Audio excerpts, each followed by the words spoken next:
Uzaklardan bir gün gelsen, bana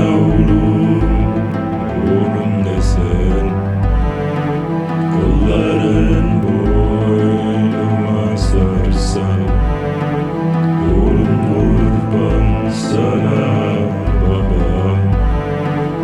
Kolların boynuma sarsan, oğlum kurban sana babam, babam, babam, babam.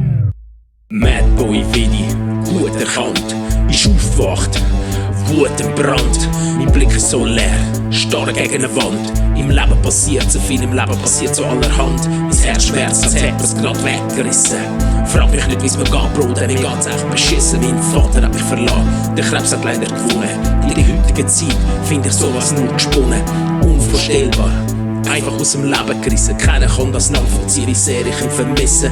Unsere Streitigkeit hat die Köpfe gehabt, es tut mir so leid. Trotz allem hast du die Familie immer auf einen gedreht. Danke für deine Liebe, deine Erfahrung und dein Wissen. Ruhe in Frieden, Baba, jetzt kannst du endlich geniessen. Ohne Schmerzen, ohne Sorgen, kein Abend, kein Morgen. Nie wieder Winter oder Sommer, nie wieder Sorge und Kummer. So ist es, und es wird nie wieder anders sein. Du bleibst für immer in unserem Herzen, Baba. Du bist für mich der Sonnenschein. Du bist für mich der Sonnenschein. Ayın şafkıyı,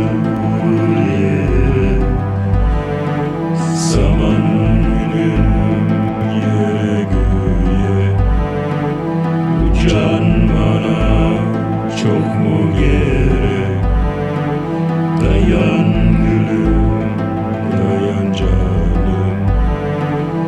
Uzaklardan bir gün gelsen, bana